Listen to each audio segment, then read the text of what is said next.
Bismillahirrahmanirrahim. Assalamualaikum warahmatullahi wabarakatuh. Teman-teman, sobat komunikasi yang berbahagia, jumpa lagi dengan saya Gustino dalam mata kuliah Komunikasi Sosial Pembangunan. Nah, pada sesi kali ini kita akan berdiskusi terkait dengan bagaimana kemudian komunikasi dan relasi komunikasi dengan perubahan sosial. Nah, ini kemudian akan sedikit mereview dari mata kuliah pengantar sosiologi yang kemudian teman-teman dapatkan pada awal perkuliahan di semester 1. Nah, pada topik kali ini, pembahasan kita kemudian terdiri dari 4 bagian ya. Pertama adalah definisi dan cakupan dari perubahan sosial. Yang kedua adalah tipe dan karakteristik. Yang ketiga adalah rintangan perubahan sosial. Dan terakhir adalah bagaimana peran komunikasi dalam perubahan sosial. Nah, kita sekarang masuk pada pembahasan yang pertama. Apa definisi perubahan sosial? Nah, terkait dengan definisi perubahan sosial, ada beberapa ahli yang kemudian menyampaikan definisi dari perubahan sosial. Yang pertama adalah Durkheim. Durkheim ini kemudian salah seorang sosiolog yang kemudian lahir pada tahun 1858 dan kemudian meninggal pada tahun 1917. Nah, Durkheim itu kemudian menjelaskan bahwa perubahan sosial, ini kata Durkheim, ya, bahwa perubahan sosial ini adalah sesuatu yang terjadi sebagai hasil dari faktor ekologis dan demografis. Ekologis itu berarti faktor lingkungan, ya, demografis kemudian faktor kewilayahan. Nah, apa yang kemudian berubah? Yang berubah itu dari masyarakat yang sifatnya solidaritas mekanistik ke masyarakat yang sifatnya adalah solidaritas organistik. Apa itu solidaritas mekanistik? Nah, teman-teman kemudian tentunya masih ingat ya bahwa solidaritas mekanistik itu adalah solidaritas yang kemudian diikat ya atau muncul karena apa? Oleh masyarakat yang hidupnya masih sederhana, yang kemudian diisi oleh kesadaran kolektif dan belum mengenal adanya pembagian kerja di antara anggota kelompok mereka. Nah, biasanya solidaritas mekanistik ini kemudian terjadi di masyarakat pedesaan. Misalnya apa? Cirinya adalah keteraturan, kemudian sosial kohesi atau kemudian ikatan sosial mereka kuat gitu. Atas dasar apa? Biasanya kesamaan dari kepercayaan ataupun kemudian adat istiadat bersama. Nah, sedangkan solidaritas organistik itu adalah solidaritas yang dibangun di masyarakat yang sudah kompleks. Ya. Jadi masyarakat yang kemudian telah mengenal pembagian kerja yang teratur. Nah, biasanya kemudian ada keterkaitan ya, seperti organis ya. Seperti organ itu kan saling terkait antara satu dengan yang lainnya. Tangan terikat dengan kemudian dengan kaki, dengan kepala, dengan mata dan sebagainya gitu. Sehingga kemudian satu anggota dengan anggota yang lain itu kemudian saling tergantung. Nah, biasanya masyarakat yang kemudian solidaritas organistik ini terjadi di masyarakat kota. Ya, yaitu apa? Salah satu cirinya yaitu kemudian berdasarkan pembagian kerja yang sifatnya rumit. Ya, makanya kemudian kadang-kadang di masyarakat organistik atau di masyarakat kota itu kemudian ada spesialisasi pekerjaan yang berbeda-beda. Jadi sangat kemudian terstruktur, ada ketua, sekretaris, bendahara, kemudian nanti kalau di panitiaan teman-teman itu ada pubdekdok dan sebagainya. Ini adalah bagian dari solidaritas organistik. Nah, yang kedua adalah kata Davis, Kingsley Davis, kemudian yang hidup di 1908 sampai dengan 1997. Dia mengatakan bahwa perubahan sosial adalah perubahan yang terjadi dalam struktur organisasi sosial dan fungsi di masyarakat. Nah, kemudian yang ketiga, kata Gilin, bahwa perubahan sosial ini yang cukup urgent, bahwa perubahan sosial itu adalah perubahan yang terjadi apa? Pada cara hidup yang telah diterima oleh suatu kelompok masyarakat. Kenapa bisa berubah? Kenapa kemudian cara hidupnya bisa diterima? Salah satunya adalah karena faktor perubahan geografis, perubahan kewilayahan, kemudian faktor perubahan kebudayaan, kultur mereka berubah, komposisi penduduk mereka berubah, bahkan ideologi mereka pun juga berubah dan kemudian ada penemuan-penemuan baru. Nah, itu semua mampu merubah masyarakat. Misalnya apa? Ada perubahan misalnya dalam konteks komposisi penduduk. Teman-teman misalnya lihat di masyarakat Sumatera Utara, itu kemudian hampir 30% lebih itu adalah penduduknya masyarakat Jawa. Nah, itu kemudian ada perubahan komposisi penduduk yang kemudian berpengaruh terhadap bagaimana interaksi atau perubahan sosial yang terjadi di masyarakat mereka. Ya. Meskipun kemudian sisanya adalah 70% lebih adalah masyarakat yang kemudian asli suku di Sumatera Utara di sana, tapi itu dibagi menjadi lebih dari 10 sampai dengan 13 suku yang lebih kecil lagi gitu. Sehingga suku Jawa yang jumlahnya 30% itu kemudian memegang suara atau kemudian memegang jumlah yang secara jumlah itu adalah mayoritas. penemuan baru juga merubah ya. Salah satunya adalah misalnya penemuan handphone itu merubah kehidupan kita. Ya, penemuan radio, penemuan televisi itu merubah semua kehidupan kita. Masyarakat kita berubah. Ya. Dan ini kemudian sesuatu yang memang terjadi di masyarakat. Sehingga ini adalah definisi-definisi yang kemudian terjadi atau kemudian sangat berkorelasi erat dengan yang namanya perubahan sosial.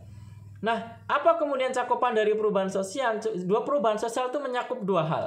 Yang pertama adalah struktur di masyarakat. Struktur masyarakat kemudian berubah, ya. Semuanya kemudian berubah begitu. Yang kemudian yang kedua adalah nilai atau norma yang ada di masyarakat. Kenapa norma dan nilai ini berubah? Karena kalau struktur masyarakatnya berubah, maka nilai atau norma masyarakat harus berubah. Ya. Karena kemudian struktur itu kemudian akan membentuk nilai atau struktur itu akan membentuk norma gitu. Yang terjadi di masyarakat kita sekarang misalnya, ya dulu kemudian kalau berkaitan dengan struktur masyarakat, misalnya ada perubahan persepsi ya dari kemudian perempuan bekerja, ya kalau dulu mungkin struktur masyarakat kita kemudian tidak meminta atau kecil kemungkinan memberikan kesempatan kepada perempuan untuk kemudian bekerja di ruang-ruang publik.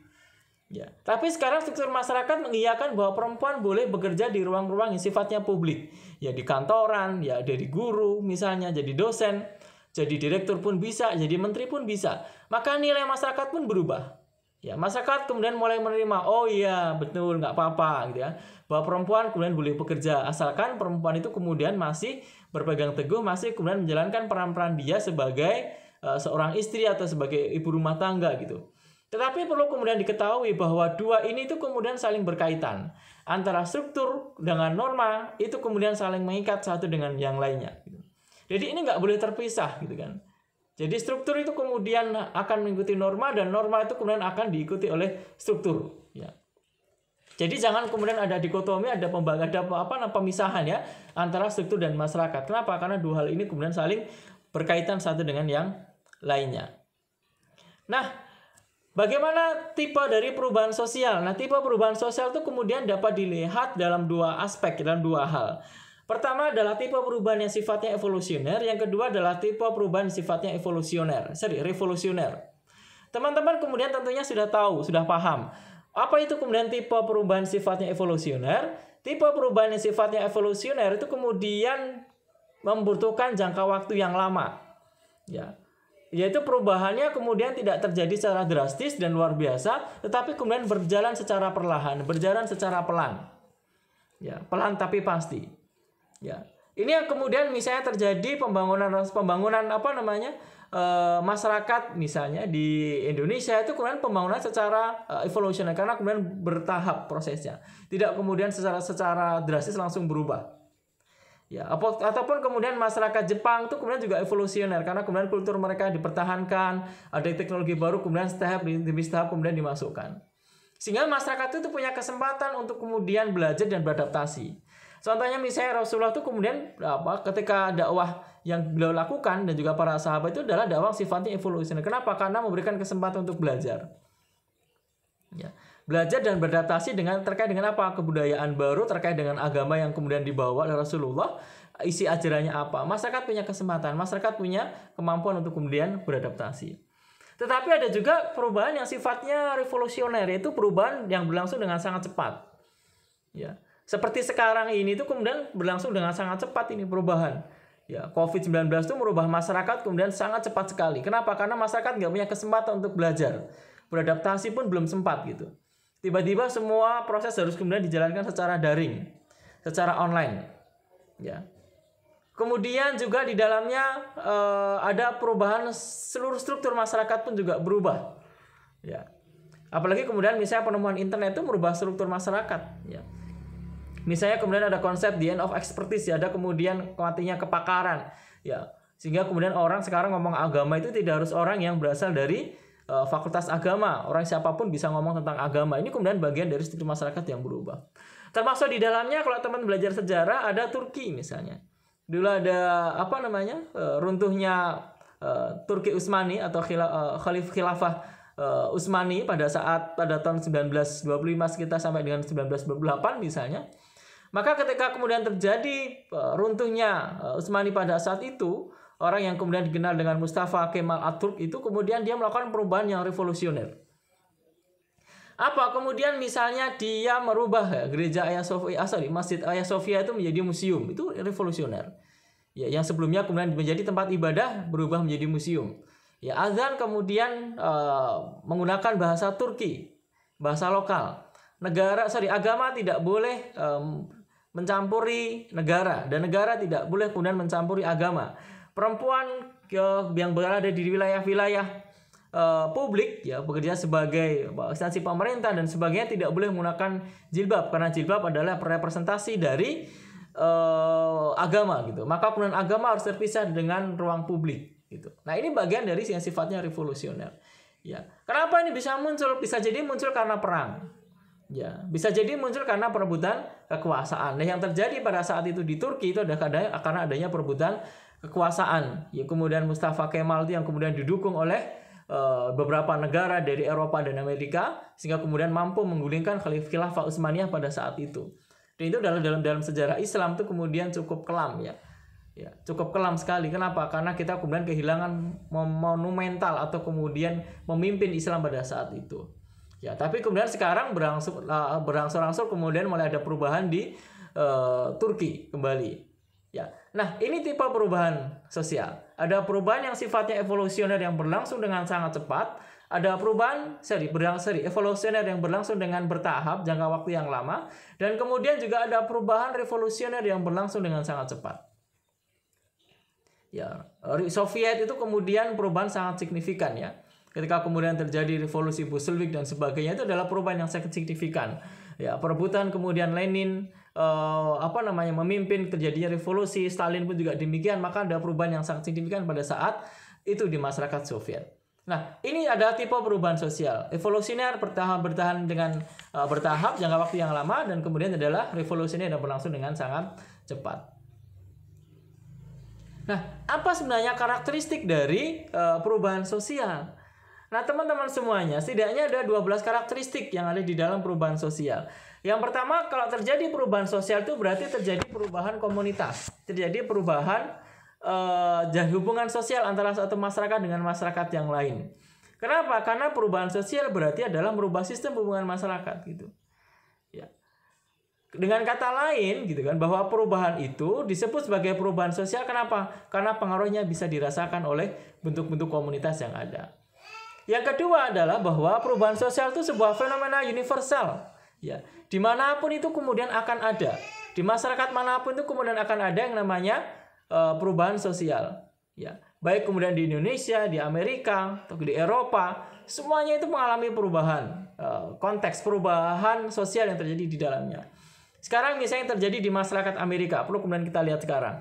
Dalam kurun waktu 3-4 bulan ini di Amerika terjadi perubahan yang luar biasa. Ya, sifat rasial, benci terhadap orang-orang kulit hitam oleh beberapa aparat kepolisian itu muncul gitu. Sehingga kemudian terjadi penembakan yang dilakukan oleh kepolisian di Amerika terhadap orang-orang kulit hitam pada saat itu.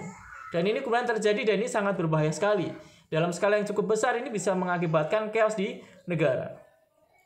Kemudian juga terjadi sebagai hukum yang sifatnya esensial.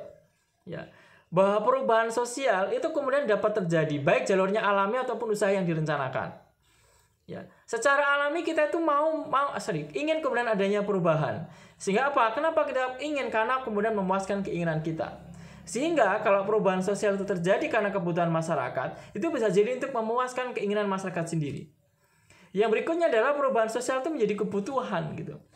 Sehingga karena orang butuh adanya kepuasan yang berlebih gitu, maka kemudian terjadi perubahan sosial yang ada di masyarakat. Terjadi kemudian perubahan yang ada di masyarakat. Ya. Bisnis orang nggak puas nih, kemudian belanja secara offline gitu. Kemudian orang berpikir bagaimana kemudian supaya kemudian belanja itu cepat, ya orang tanpa harus datang, maka kemudian ditemukan teknologi. Ya. Maka ini kemudian menjadi bagian dari perubahan. Kenapa? Karena sifatnya kebutuhan, esensial, kebutuhan kita. Ya, masyarakat melakukan perubahan karena dia butuh. Kemudian yang berikutnya adalah perubahan itu terus berlanjut, maka tidak ada yang abadi ya. Yang abadi itu adalah perubahan, karena perubahan berlangsung terus-menerus. Ya, tanpa kemudian ada henti di dalamnya. Sehingga kemudian di dalam konteks perubahan sosial yang sifatnya terus berlanjut ini, Ya, hubungan sosial masyarakat itu kemudian hubungan sosial itu kemudian tidak terjadi permanen gitu, tetapi terus berlangsung antara masyarakat satu dengan masyarakat yang lain, sehingga harus terjadi proses yang berkelanjutan. Dan ini tidak bisa dihentikan teman-teman semuanya. Semuanya akan kemudian berlangsung secara terus-menerus. Masyarakat mau tidak mau akan tunduk pada perubahan yang berlangsung. Ya, dan pada saat mereka menemukan perubahan, secara otomatis masyarakat akan melakukan adaptasi untuk kemudian kondisi yang berubah. Ini yang terjadi sekarang. Kita masuki pada era adaptasi kebiasaan baru. Itu adalah bagian dari adanya perubahan sosial yang berlangsung secara terus-menerus. Nah, yang berikutnya adalah yang kelima adalah perubahan sosial itu melibatkan penghakiman tanpa nilai. Ya. Kadang-kadang perubahan sosial itu berlangsung sangat menyakitkan ya. Kenapa? Karena ketidakmampuan seseorang untuk menyesuaikan diri.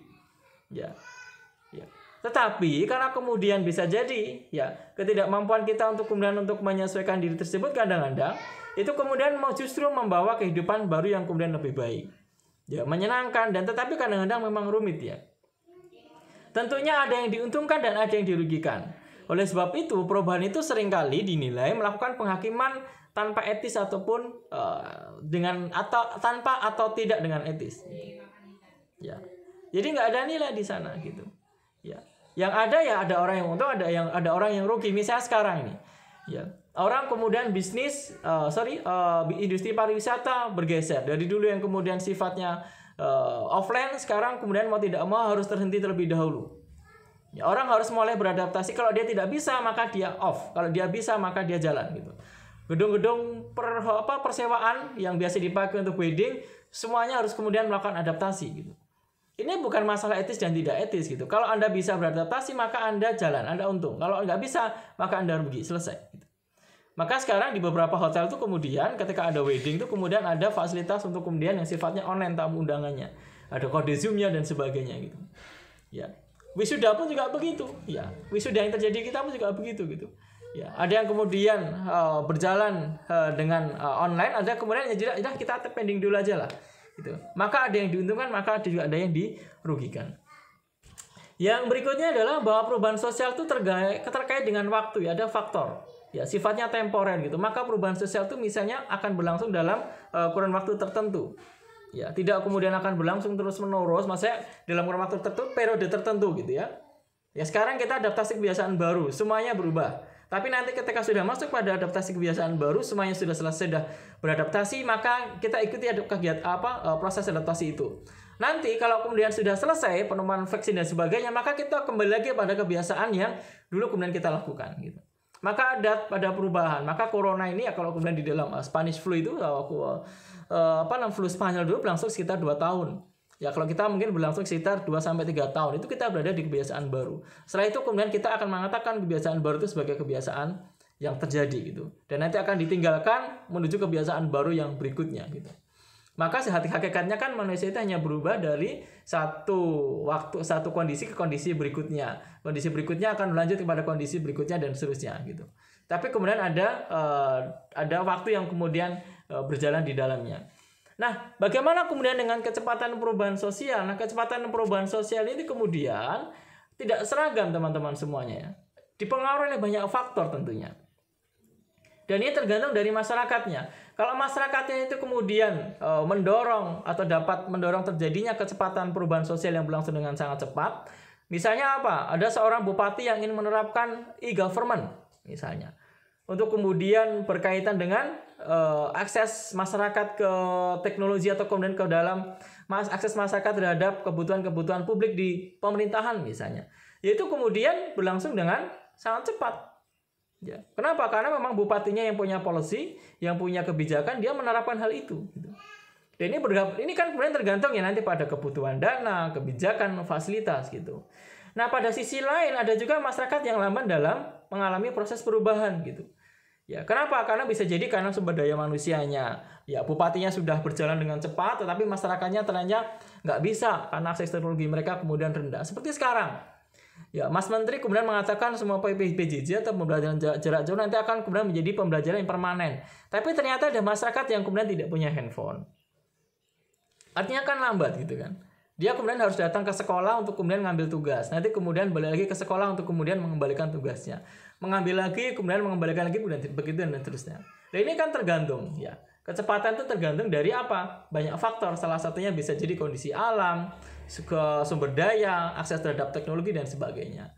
Nah, berikutnya adalah bagaimana kemudian dampaknya. Nah, di dalam perubahan sosial itu kita susah untuk memprediksi dampak seperti apa sebenarnya perubahan sosial itu dampaknya di masyarakat gitu kan. Ya. Kenapa? Karena tidak ada hukum perubahan sosial ya yang kemudian bisa ditetapkan secara pasti bagaimana bentuknya gitu. Sama halnya kita berubah cukup susah ya memprediksi sikap, gagasan, norma dan nilai di masa depan itu susah. Berbeda dengan ilmu sains yang kemudian kita bisa prediksi. Ya, kalau kemudian dengan kecepatan sekian nanti kemudian akan terjadi hal seperti apa gitu. Kalau dalam film The Martian itu bisa diterima ya. Bagaimana kemudian orang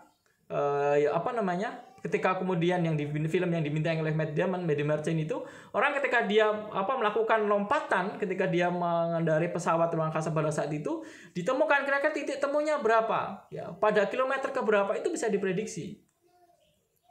Kalau vaksin ini disuntik itu dampaknya apa? Itu bisa diprediksi gitu. Kalau obat ini diberikan dampaknya apa? Itu bisa diprediksi. Tapi kalau perubahan sosial itu belum tentu bisa. Ya. Makanya ketika terjadi konflik ya dulu di masyarakat TS itu kan berlangsung dengan sangat lama sekali. Maka itu nggak bisa diprediksi dampaknya seperti apa gitu. Maka kemudian kalau dalam sejarah Yusuf Kala itu adalah orang yang paling berperan ya untuk kemudian menyelesaikan konflik yang terjadi di Aceh. Karena Aceh itu kemudian berlangsung cukup lama ya, dari sekitar ya zamannya Soekarno dulu sudah cukup ramai ya, sampai kemudian dengan era zamannya Soeharto. Dia menjadi daerah operasi militer atau DOM. Banyak kekerasan-kekerasan terhadap warga di sana gitu. Ya. Tapi ini susah diprediksi dampaknya. Nah, yang berikutnya, yang ke berapa ini? Ya, yang selanjutnya ya. Yang kemudian ke-8 adalah rangkaian aksi reaksi. Ya, bahwa perubahan sosial itu adalah rangkaian dari aksi dan reaksi yang kemudian selalu berantai gitu. Misalnya apa? Kalau kemudian adanya pertumbuhan ekonomi itu akan berimplikasi pada pertumbuhan di aspek pendidikan, kemajuan di bidang pendidikan. Tapi sebaliknya, kalau kemudian ya pendidikannya kemudian rendah itu bisa berimplikasi pada kemajuan ekonomi di negaranya. Kalau pendidikannya maju, maka teknologinya maju gitu. Kalau teknologinya nggak maju, maka pendidikannya nggak maju. Itu mirip.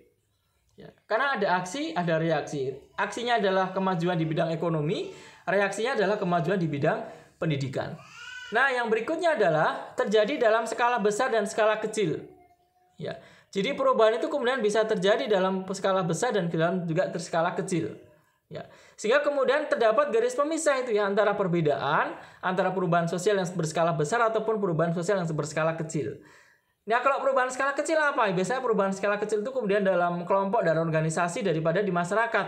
Itu biasanya kelompok Anda, teman-teman Himakom, kemudian Ormawa, BEM itu perubahan terjadi dalam kelompok kecil. Tapi kalau dalam skala besar, ya itu biasanya terjadi apa? Ya bisa jadi dari budaya, gitu kan. Ya. Bisa jadi juga kemudian pada konteks peradaban gitu. Ya. Pada juga bisa jadi juga terjadi pada aspek yang terjadi di struktur masyarakat, politik, ekonomi, sosial itu semuanya berubah.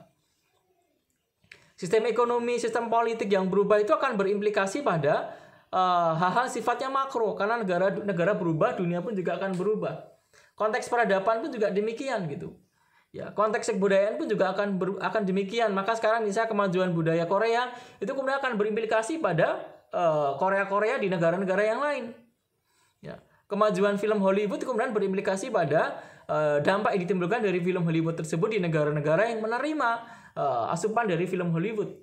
Termasuk juga misalnya film Bollywood yang berasal dari India. Sehingga dapat terjadi di skala besar dan skala kecil. Dan skala kecil yang masyarakat kita, organisasi kita itu skala kecil. Tapi skala makro apa? Ekonomi, sosial, politik, ideologi itu bagian dari skala besar. Kemudian resikonya bisa damai atau kekerasan. Nah, ini yang berbahaya ya.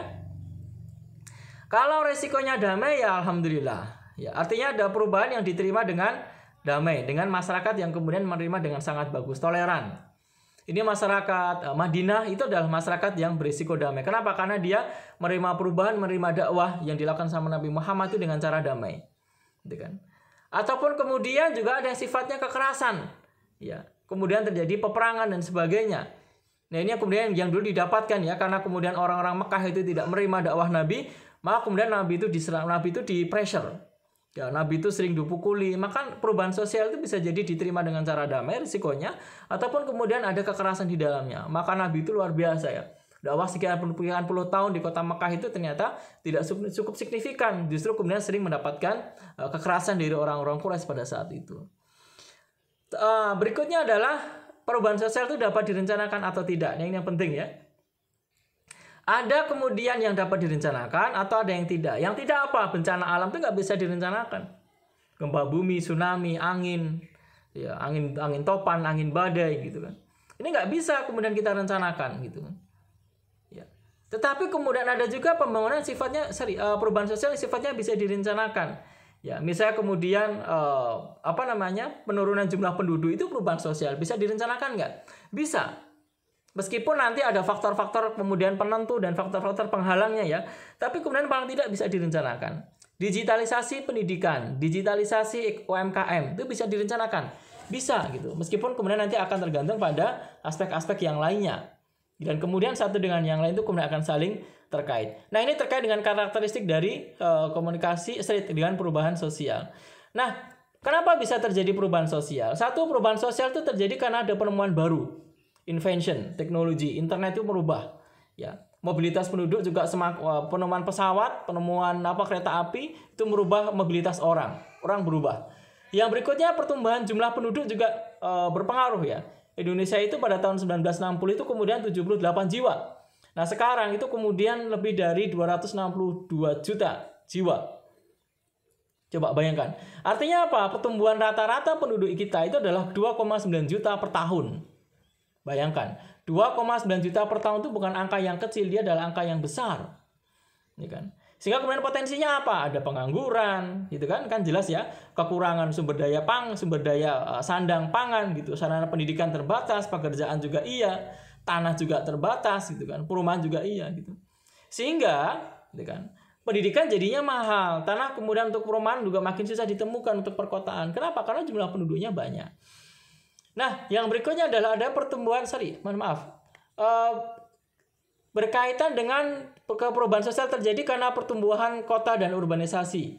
Ya, jadi kota yang kemudian berkembang dengan sangat pesat, maka orang-orang desa itu pada balik, pada pergi ke kota. Maka ada proses namanya urbanisasi. Nah, ini yang kemudian mendorong, ya kan? Maka negara itu kehilangan sumber daya pertanian. Ya. Anak-anak muda yang di desa yang dulu bertani itu kemudian berpindah ke kota, mereka bekerja di pabrik dan sebagainya.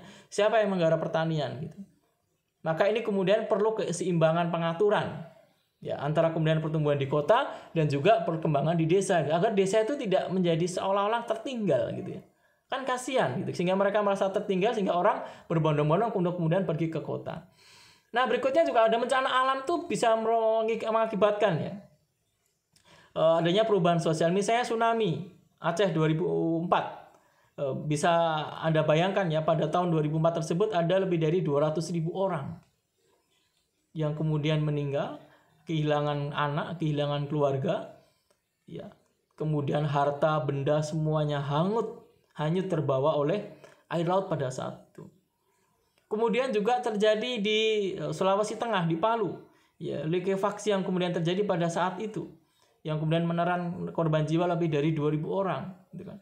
Ini terjadi perubahan, infrastruktur hancur, banyak kompleks perumahan dengan penduduknya tenggelam pada saat itu, gitu kan. Termasuk juga ledakan Gunung Merapi dan sebagainya. Ini bagian dari konsep perubahan sosial yang terjadi karena bencana alam.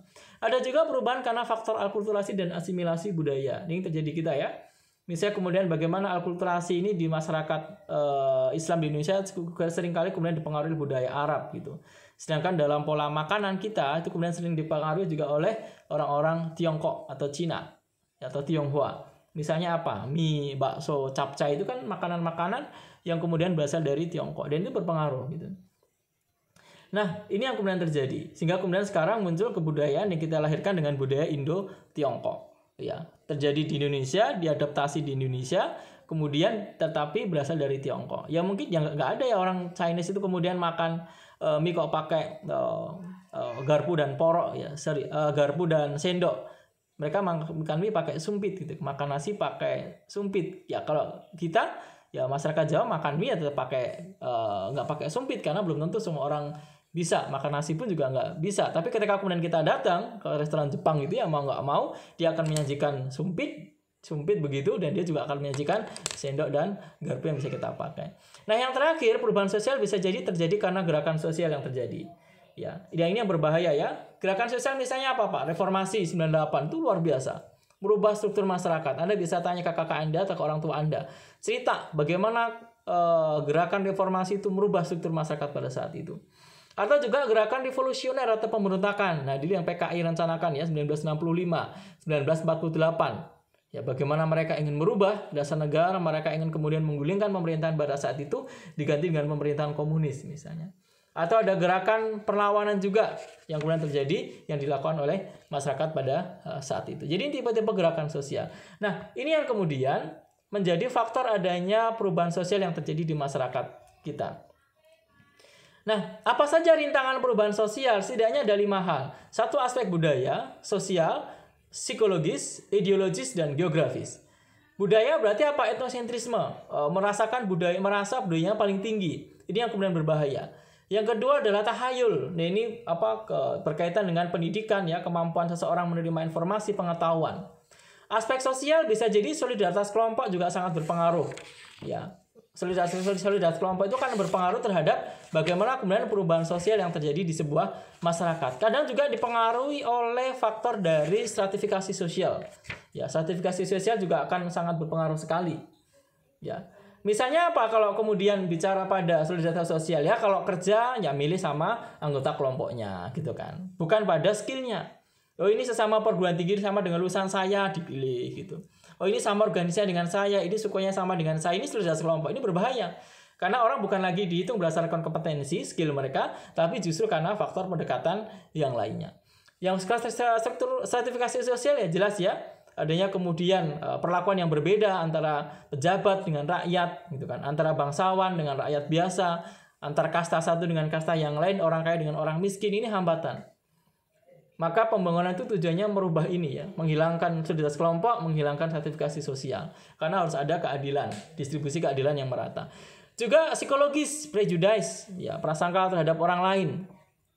Orang Madura begini, orang Arab begini, orang Islam begini, ini prejudice. Perbedaan persepsi juga iya.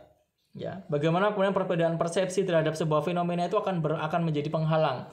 Ya, meskipun kemudian perbedaan ini adalah sebuah keniscayaan ya, karena kemudian orang memang dikaruniai untuk kemudian berbeda persepsi dalam beberapa hal, dan itu is okay. Asal bisa dimaknai dengan baik ya. Ya. Ideologis ya, aliran politik itu juga sangat berpengaruh. Ya. Ideologi orang juga akan sangat berpengaruh ya, komunisme, liberalisme, ataupun kemudian sosialisme, kita punya Pancasila, itu berpengaruh sekali terhadap perubahan sosial. Ya, aliran politik yang dibawa itu juga berpengaruh. Makanya sekarang yang terjadi ya di Amerika Serikat itu perubahan sosial yang terjadi sangat tinggi, khususnya di masa pilpres sekarang ini yang terjadi di sana. Aliran politik kemudian akan sangat berpengaruh. Bisa juga dari faktor agama ya. Jadi bisa jadi dari faktor agama. Nah, terakhir adalah geografis. Nah, kalau jauh dari pusat agak susah untuk kemudian mengalami perubahan sosial. Akses terhadap teknologi rendah gitu kan. Akses kesehatan rendah, pendidikan rendah gitu. Termasuk juga di dalamnya adalah kondisi alam, misalnya daerah terisolasi, ya, daerah terjauh, terpinggir, terluar. Itu kan kemudian mohon maaf paling lamban untuk kemudian menerima perubahan. Ya, di sini kemudian sudah misalnya pakai 3G atau 4G, bahkan digagas 5G, mereka kemudian bisa jadi koneksi internet aja belum masuk. Nah, ini kan kondisi alam yang terjadi di masyarakat di sana. Nah, teman-teman semuanya, bagaimana kaitan antara komunikasi dan perubahan sosial? Nah, pembangunan kata Rogers itu adalah jenis perubahan sosial dengan apa? Diperkenalkannya atau didifusikannya ya ide-ide baru gitu kan. Ya.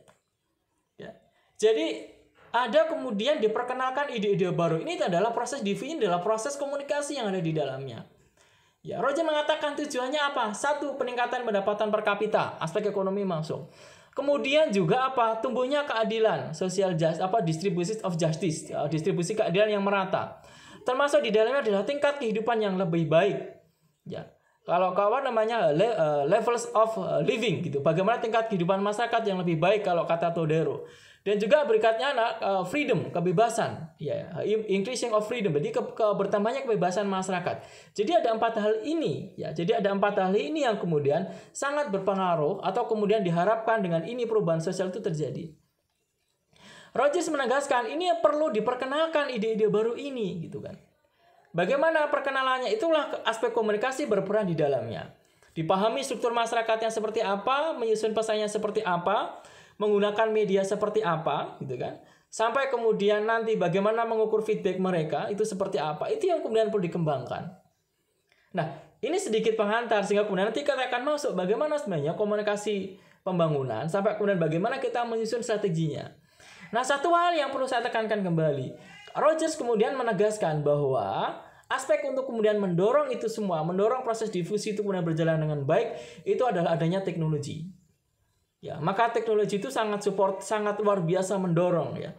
Maka dari itu kalau kemudian sebuah negara itu kemudian mengalami kemajuan teknologi yang luar biasa, maka dia kemudian akan mengalami perubahan sosial yang sangat cepat. China itu kemudian perubahan sosialnya terjadi dengan sangat cepat. Ya, Jepang perubahannya kemudian terjadi dengan sangat cepat sekali. Korea pun juga demikian gitu. Maka penguasaan terhadap teknologi itu akan berimplikasi, akan berkorelasi positif terhadap kecepatan seseorang atau kecepatan sebuah negara mengalami perubahan sosial. Dan komunikasi digunakan untuk kemudian bagaimana memperkenalkan ide-ide baru, memperkenalkan teknologi-teknologi baru dengan mempertimbangkan satu, siapa komunikannya, siapa kemudian komunikatornya, pesannya seperti apa, media yang dipilih seperti apa, noise-nya seperti apa, dan feedback yang akan didapatkan akan seperti apa pula. Sekian teman-teman semua yang bisa kami sampaikan pada kesempatan hari ini, pada kesempatan sesi kali ini. Jika ada kurang yang berkenan, saya mohon maaf yang sebesar-besarnya. Sampai jumpa pada pertemuan berikutnya. Wassalamualaikum warahmatullahi wabarakatuh.